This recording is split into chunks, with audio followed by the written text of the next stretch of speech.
Present. As everyone knows, I presume everyone knows, is that we're here to explain the resolution as we are converting by city policy from a defined benefit plan to a defined contribution plan. Mr. Glenn Thomas is the attorney that is representing the pension board and has, especially in the pension, and has dealt with some of these transitions that have taken place, and is going to try to answer some of the questions that we received from employees prior to this meeting, and then obviously everyone will have their opportunity to come up and address the commission with your questions. The only thing that I ask, and we're heading in a course that is a city policy, so debating the union contract or any of those provisions, really this is not the forum to do that. So we will try to keep on task as to the questions and issues as we transfer and transform into this defined benefit or defined contribution from the defined benefit plan. But Glenn, if you could sort of give an introduction. Okay. Well, first I'd like to give an overview of what exactly is happening. I think there's a lot of confusion, and the difference between a plan freeze and a plan termination. A plan termination is when the plan is actually terminated completely. All the funds, the benefits, are paid out, and it no longer exists. That's not the case here. What's happening is, as of June 30th, no more benefits will be accrued. However, the plan will continue to operate in the same manner that it operates now. There'll be a pension committee. There'll be investments. The city is going to be required to continue making contributions to that plan, and that's in accordance with Florida law.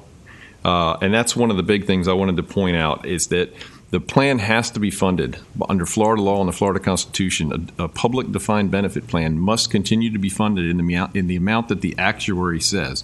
So when the actuary completes his valuation for the year and tells the city, your 2016 required contribution is X amount, by law, the city has to pay that amount. And they have to do that until the last benefit is paid to the last beneficiary or member. So there's really no danger or fear that the plan is not going to be funded, because that's actually a pretty strict requirement under Florida law. I have a list of questions that we received, and I'd like to go through them one by one. And I have some other questions that I just got, so we'll take these one at a time. And then if anybody has any different questions, I'd be happy to answer them. The first question I have is, what happens to the current pension for employees with less than 5 years of employment? Under IRS rules, when a plan is frozen or terminated, all members, regardless of their service, become instantly vested on that date. That means if you have 6 months in the plan, you are vested in that benefit. You have to receive it. Now, the amount of that benefit may be what's considered de minimis. In other words, when you reach retirement age, you don't want to get a check for $2 for the rest of your life if you only have a few months on the job.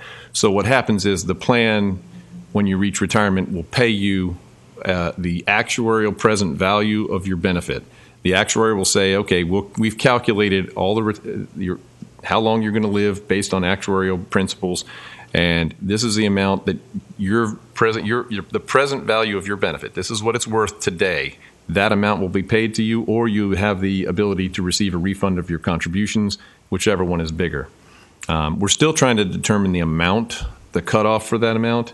$5,000 is the amount that will be mandatory. If the present value of your benefit is $5,000 or less, then that's probably going to just be paid to you in a lump sum to prevent you from getting a check that would actually cost more to figure and be paid out than the amount of the check.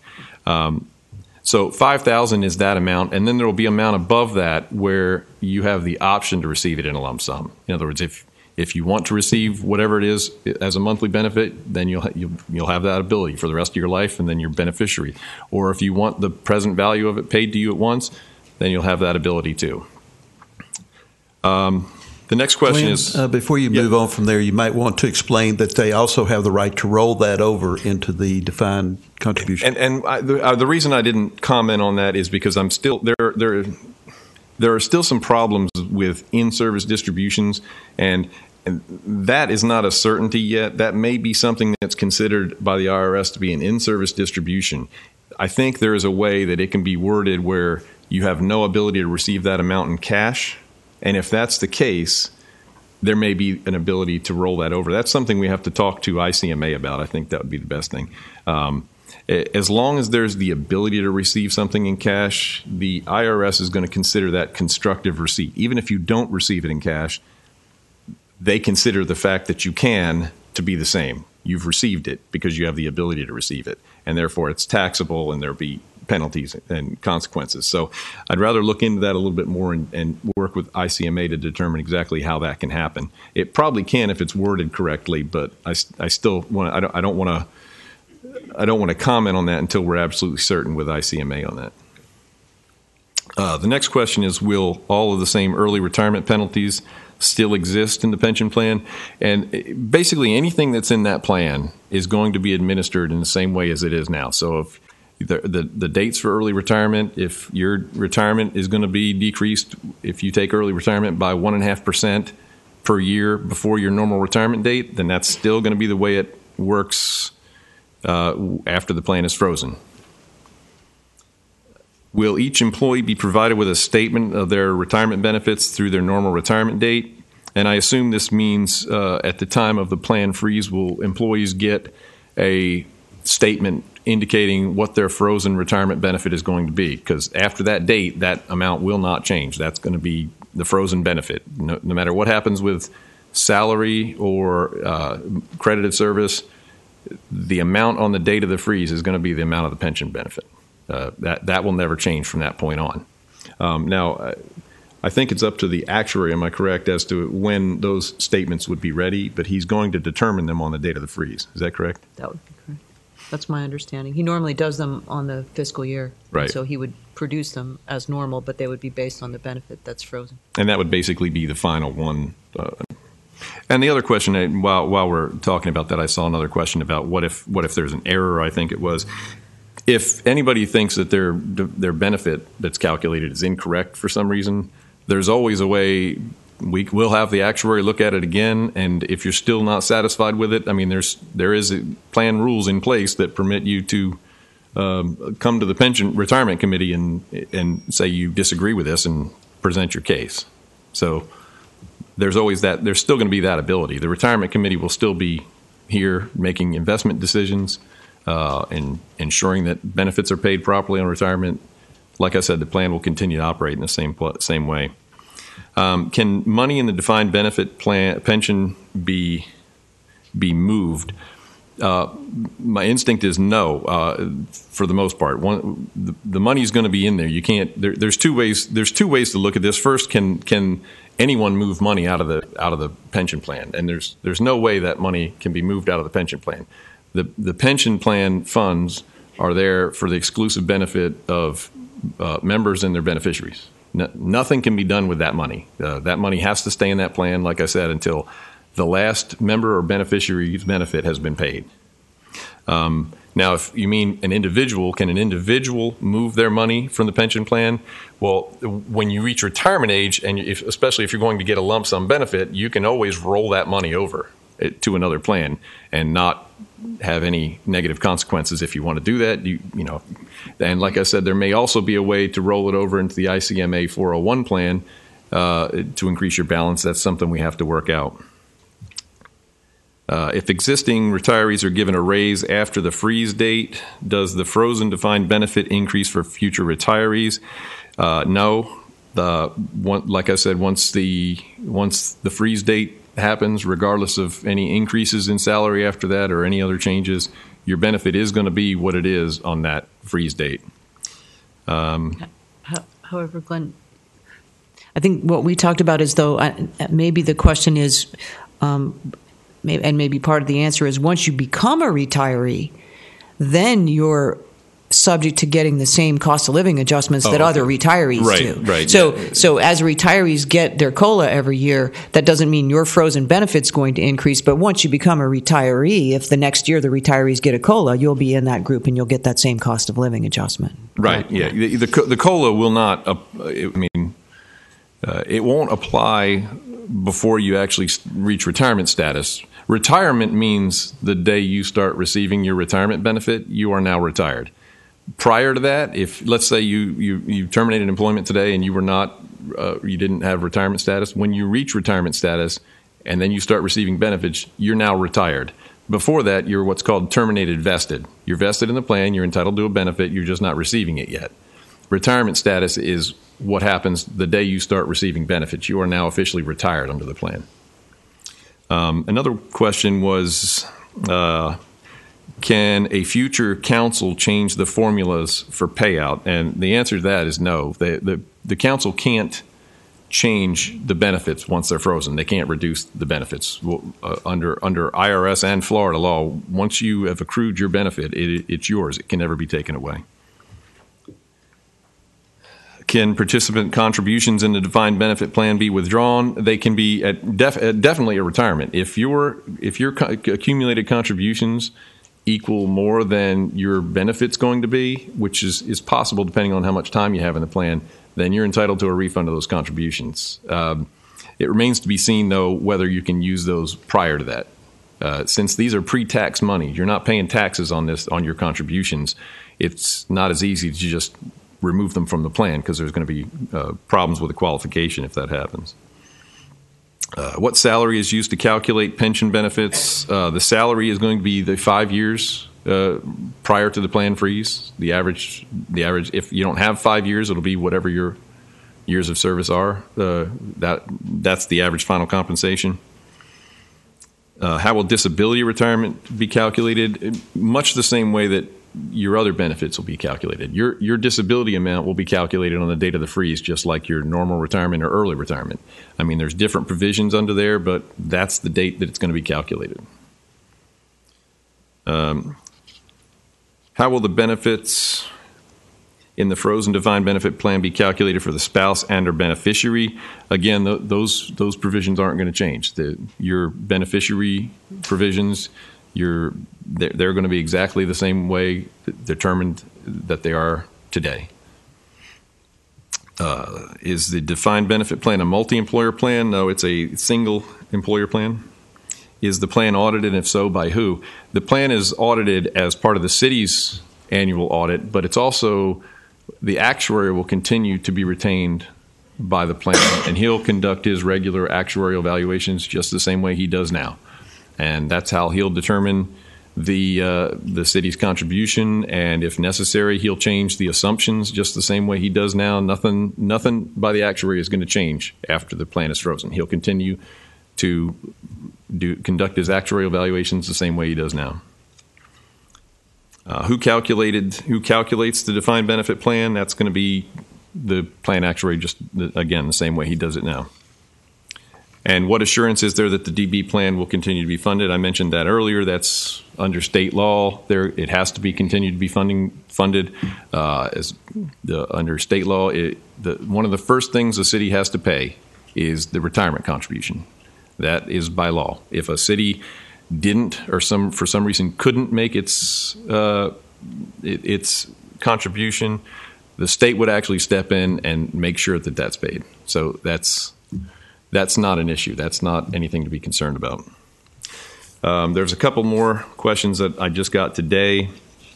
Can a vested employee member continue to age, for example, moving towards regular early retirement age until the frozen DB plan and then claim the benefit?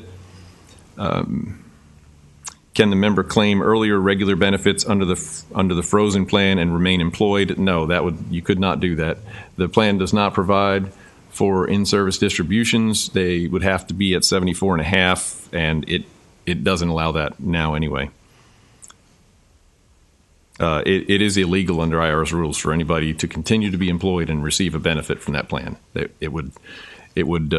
The plan would not be qualified under IRS regulations if they are allowed that. And I think that's all the questions that I have. I'd be happy to take any individual questions that anybody has. Why don't we try to do this in order, and we'll start on my left, your right side for anyone over here that would like to come up to the microphone so we can get it on record. Questions that you may have, please. State your name just so we make sure we have the record. John Tenike. One thing I'd like clarified. You said that the benefit would be based on the last 5 years prior to the end of the plan? Or the best 5 years, whichever. Best 5 out of 10, is it? Right. Okay. I haven't heard addressed, there's a question about the credit for accumulated sick leave over the amount that's paid for. Right now, if you have an excess of 120 hours, Okay. then that excess is added to the length of service. Right. That's not actually a plan. That we are addressing that, but that's actually something that was mandated by Florida law. Under Florida law, on July 1st, 2011, no accumulated leave could be used when calculating your benefits under a defined benefit plan for any governmental entity in the state. Now, there was an exception to that if you had a collective bargaining agreement in place. Then for the next collective bargaining agreement after that date, that's the cutoff date. But after that cutoff date, no sick leave or annual leave, depending on the plan, could be used in the calculation of a benefit. And that is a Florida state law under Chapter 112. So it doesn't matter if it remained in the city's personnel rules, is what you're saying? Well, the state law is going to trump it. And the actuary understands what that cutoff date is. So if you said 2011? Well, it's the first collective bargaining agreement. The effective date of the first collective bargaining agreement entered into after that. If you had a collective, I'm not talking about collective bargaining. Well, agreements. the state is though, and that's what they passed in the legislature. John, the bottom line is all employees are going to be treated the same, so we're following that same timeline of the collective bargaining units. So if we didn't do a collective bargaining unit until 2013, and we're talking to Jason about that, when is that so-called collective bargaining unit ratified, it would apply to everyone under this plan. Okay. So if excess hours had been accumulated before that date, whatever it is, 2011, 2013, then they could be used. Then will the amount of hours that were on the books at that time be added to length of service, or how's it going to be handled? Well, however it's handled now, it's going to be handled the same way, but that would be the cutoff date as far as the amount.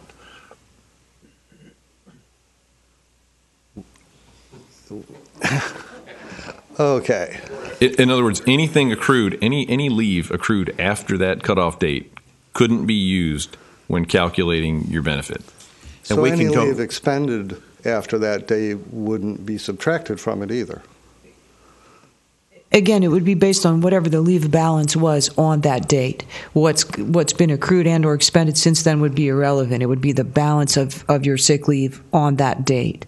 So It's either going to be September 30th, 2013, and we have records as to what your leave balance was on that date, or it may be the date that happened a couple of months ago. That's what we're asking Jason to clarify. But whatever came and went since then is irrelevant. On that date, whatever your leave balance was in the sick leave, the same as it's laid out in the plan right now, would be used to compute additional time in service. So whatever that date is, anything that happens in the future past that date doesn't matter. Exactly. And you're going to supply everybody with some statement as to what those hours were on that date? We'll supply the actuary with that information, and that should be part of his calculation of time in service when he does your final benefit calculation. Okay. Can you supply us with that date? Once we know what the date I is. just need the date. Yeah, absolutely. Once we know what the date is, and we're just waiting on Jason to clarify that. But yes, as soon as we know what the date is, we have the balances for everyone. Okay. Okay. And I understand from what you said that just because the plan ends, I don't know if it's terminated or whatever, Freezes. just because it ends, retirees will, if the council wanted to give out a COLA, then they could?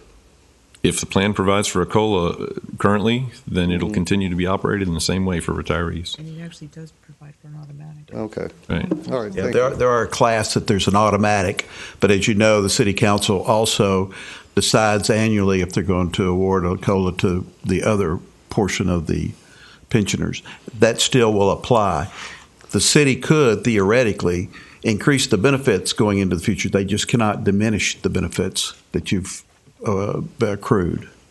Okay. Thank you.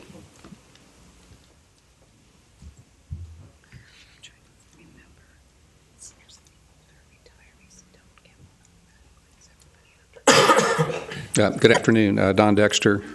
In following up on John's question about adding to the years of service for sick leave, I'm looking at the statute, and in reading it, it looks like it's applying to wages that were paid for service or wages that may have been paid out as a part of a salary package and isn't addressing being added on to years of service.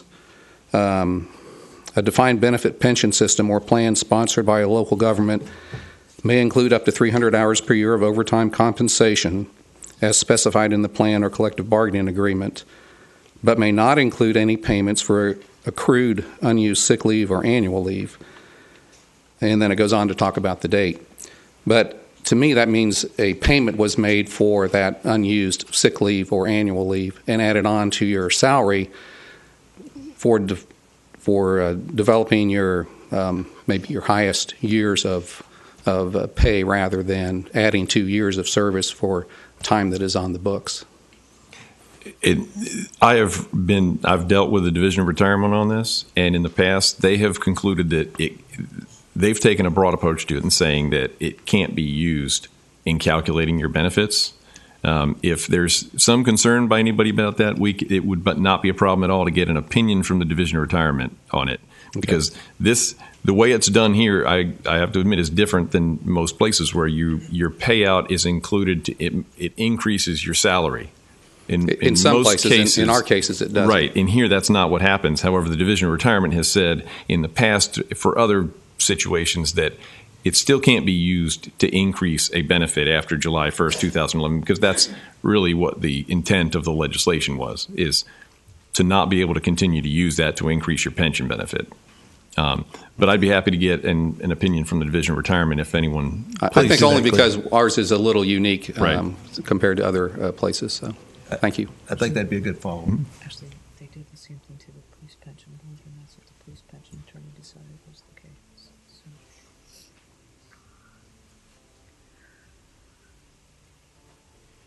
Bill Messersmith. Just to follow up on the sick leave calculation. If in 2011 we had 150 days of sick leave on the books, would that 150 days of sick leave count toward our years of service, or would it be the 150 less the 120? That's more of a calculation issue because well, there's a big difference there. I understand, but the law wasn't in place for this city at that time in 2011. I mean that because they had a collective bargaining agreement, it went into play. It went into play later. So whatever year it went into play. Year okay, if I had 150 days of sick leave on the books when it went into play, mm-hmm. Okay. Does that 150 days of sick leave count toward my years of service, or would it be the 150 days less the 120 that I'll be paid out when I retire? I think it would be less than 120 because that's the way they do it now. Okay, but I've accrued additional sick days that will also count toward that 120 days. Well, and I'm not sure I understand. So if I had 150 days then and now I've got 200, okay, would I get paid for 30 or would I get paid for, 80, or would I get paid for 120 and then get 80 counted toward my years of service? Well, the way I understand this happens that anything over 120, so whatever that cutoff date was, whatever there was over 120 hours, that's the amount that goes towards to increase your retirement benefit on the cutoff date. Is that? That's my understanding. Yeah. So the current policy is the one above the 120 hours is what goes towards it. Okay, so but up until just recently, we were still accruing sick leave over the 120. So I would like to get paid for the sick leave I've accrued since then as part of my 120, and the sick leave I accrued before that should count toward my years of service. Okay, I think that's more of a question directed at the city more than the pension plan, though. That sounds like we're talking about the payout of the leave as opposed to what goes towards the retirement plan. And it's not my understanding that this has anything to do with what you get paid out of your sick leave in terms of where you sit, however many years from now it is that you retire. This is just about how much above and beyond what you had, how much you had on that date would actually apply toward your credited years of service. So, I guess I'm with him. Just my initial reaction would be no. It's going to be, if you had X amount of hours in your sick leave bank on the date that we're told is the date of the cutoff, then what you'll get applied to your credited service is whatever that is minus what you would have been paid out on that date, the 120, as though it happened that day. Now, when you go to get paid out whenever you leave, that pension calculation doesn't have anything to do with your payout, because as we know, that's going to be affected by frozen amounts and a whole bunch of other things that have nothing to do with pension. But they do have to do with years of service. But they can't have anything to, whatever's transpired since that date can't have any impact on your years of service, I guess is what my understanding of what we're being told about it. That's correct. There's no way to keep track of came and went, and you took some, et cetera, from the date of that freeze through whenever people retire. It's a point in time that at that point in time there was X amount that would have been paid out and X amount that would have been added to years of service, is my understanding. And we can clarify this because it's also my understanding that this is exactly the way it was interpreted for the police pension board, and they've been dealing with the same thing. So, okay. On the early out penalty, if the plan is frozen as of July 31st? June 30th. June 30th? Right. Okay.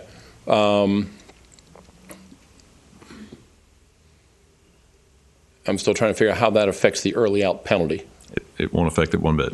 You're still going to retire on the same date. Your eligibility for retirement hasn't changed.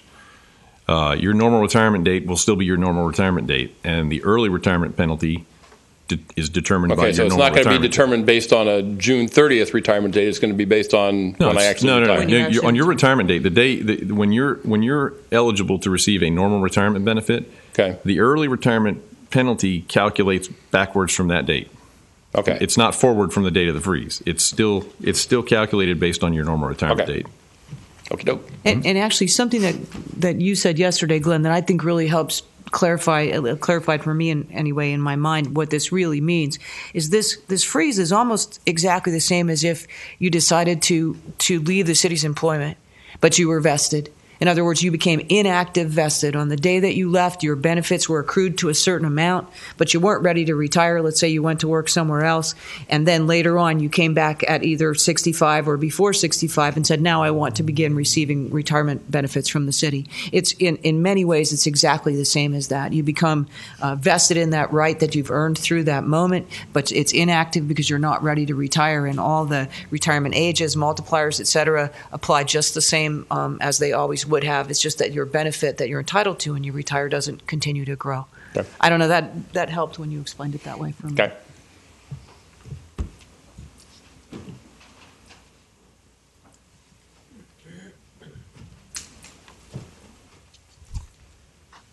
Hello, Paul Mills. Hey. I just had a question on the when they did the furloughs. Is that rate calculation based? That 5-year best averages, that furlough is in there, plus the exempt people whenever they had the furlough days. The furloughs count as it does not take away from your salary. The 4.62 reduction does take away from your income and your salaries of that period. Okay. All right. That's what I needed. Thank you.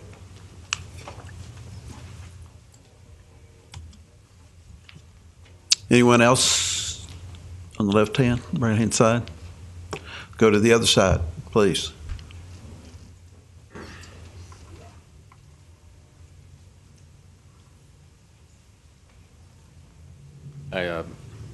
Matt Mitz. I think I understand this right, is that the salary used to determine the pension payout is from whenever the cutoff date is the previous 5 years. And I've been here for 7 years. So do my years of service keep going up? Because there's a table of I have this many years of service and I get this percentage of that salary at retirement. But are the years of service frozen as of that date as well? Yes. Yeah, your credited service is fixed on that date at 7 years. And your salary wouldn't be the last 5 years. And I misspoke earlier. It's the average of the 5 highest of the last 10 years. So in your case, it would be the average of your highest 5 years. Okay. In the last 7. All right. So So that dollar amount of the payout, so whenever we get these statements, that dollar amount payout would never change because it's frozen. Correct. Okay, I understand. Except for a potential COLA adjustment. But only after you retire. So. Right, after your retirement. Anyone else?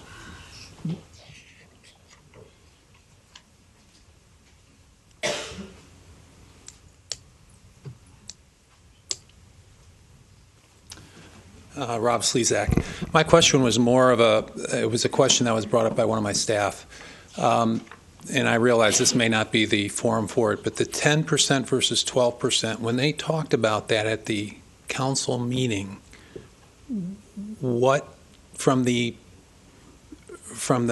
defined contribution, defined benefit, why do they somehow equate? That was the question they had. It really doesn't equate, except that our actuarial, when they did the analysis of our pension plan and put it into the terms of the defined contribution, said it would take a contribution of about 12% of your salary to equal the same benefit that you receive under our defined contribution or our defined benefit plan now. So the relationship is that in theory, if you contribute 12% into a defined contribution plan, it will equal what your benefits are under the defined benefit plan today.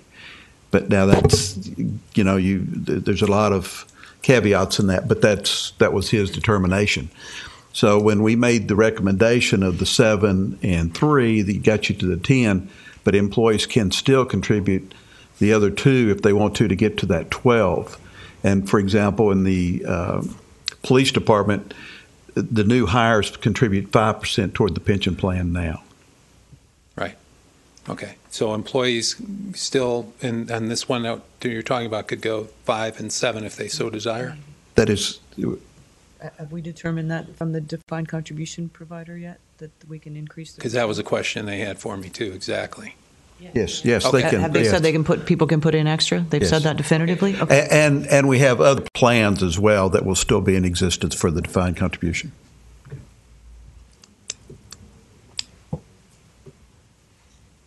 Anyone else?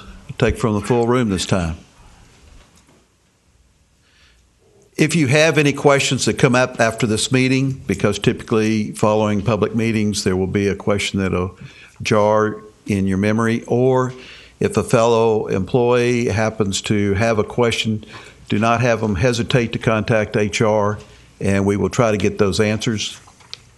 Glenn Thomas, the attorney, attends our pension board meetings and is here on those days that we have the pension board.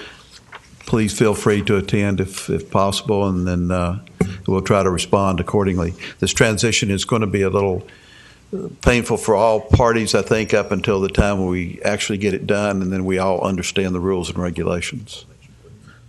Do you have something, Wayne? I was just going to say, I believe, Glenn, you're going to update a memo and Right. we'll distribute it to everybody with some of these questions and answers. Right, based on some of our discussions today, and also I want to have further discussions with the plan actuary, Rocky Joyner. He's got some input that I want to get from him, and then I will put together a memo that can be distributed that I think hopefully will encompass every question that we've heard. Excellent. And as you heard us say earlier, we will be contacting Jason Odom as to verification on the ratification of the contracts. And John or Don, whoever it was that asked about that, what we want to do is make sure the plan stays unified, and so therefore we will use that contract time for the sick leave issue as opposed to having different qualification for different folks. Anything else you have, Glenn, to do? No, that's all I have. Okay. We can call that public comments that you got up and made the request, or we can open it back up for public comment. If not, do I hear a motion for adjournment? So moved. A second? Second. Got a motion and a second. All in favor? We are now adjourned.